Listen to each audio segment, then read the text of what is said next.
Bah déjà, il faut se mettre tous ensemble. Enfin, c'est bien d'être des petits colibris indépendants, mais c'est bien de se compter aussi. C'est bien, ça permet à chaque colibri d'être encore plus péchu, quoi, d'avoir la foi et le moral, parce que c'est vrai que quand on est sur ce genre de démarche qui est un petit peu disruptive, quoi, souvent on a des hauts et des bas, quoi, et puis les bas sont parfois un petit peu frustrant, quoi. Et le colibri, le citoyen, évidemment, ce qu'on attend de tous ceux qui sont en mesure de le faire et qui sont conscients, c'est déjà de consommer bio, de saison, local si possible. C'est pas possible, hein. Si tout le monde veut manger bio, enfin bio et local, on n'a aujourd'hui pas assez de producteurs. Donc ça, c'est bien. Ça veut dire qu'il va falloir en installer. Donc ça, c'est ce qu'on veut essayer de faire. Mais que chaque citoyen consomme bio local, que chaque citoyen sorte un peu son argent des banques pour le mettre sur des projets de ce type-là. On parlait tout à l'heure d'investissement. Comment est-ce qu'on finance ce genre de ferme? Il faut amorcer la pompe.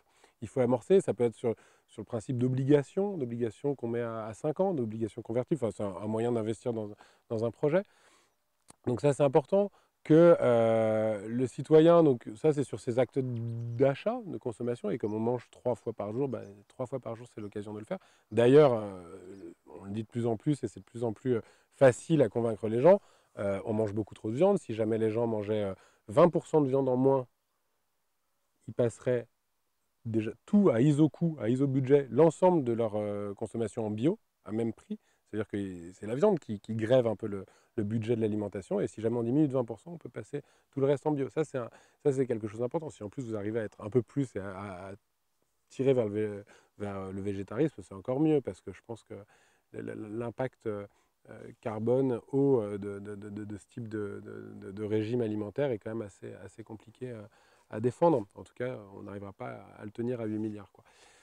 Donc ça, c'est sur la consommation. Ensuite, sur la partie politique, bah, comme toujours, quoi, c'est essayer de voter pour les gens qui représentent le mieux ces idées-là. Et on voit que malheureusement, les écologistes euh, ont un peu de plomb dans l'aile. C'est malheureux, mais c'est pas étonnant, parce qu'en fait, ils sont restés sur ce créneau-là et il faut le relier. Ce créneau, c'est systémique, quoi. Il ne faut pas juste voir ça d'un point de vue. Euh, Enfin, il ne faut pas juste mettre l'écologie comme étendard et puis tout le reste, on verra après. Et donc, c'est pour ça que les dernières élections étaient un petit peu compliquées, parce qu'on n'a pas réussi à trouver le mouvement qui allait bien. On va voir ce que donne un mouvement qui se dit En Marche. On va voir si ça va vers l'avant, je l'espère. Euh, S'engager, enfin voilà, sur l'histoire du vote, j'ai pas de recommandation de vote à faire, mais je pense que les gens comprennent bien. Et ensuite, bah, c'est sur le fait de s'engager, aller voir les agriculteurs. Ils sont souvent seuls.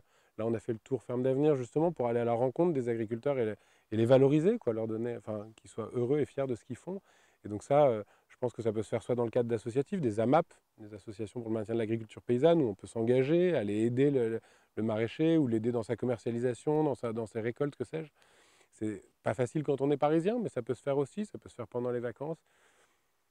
Je pense que, de toute manière, l'histoire des colibris, la sobriété heureuse, ça va de pair, quoi. Et être végétarien, mais prendre l'avion 2 ou 3 fois par an, c'est un non-sens. Ce que je veux dire, c'est que il faut aussi que chaque citoyen euh, pondère ses efforts et sache où il a le plus d'impact. Et clairement, le plus d'impact, c'est consommer carrément différemment, prendre moins l'avion et ne pas laisser son argent dans des banques ou dans des fonds qui, au final, font exactement le contraire de ce qu'on aimerait.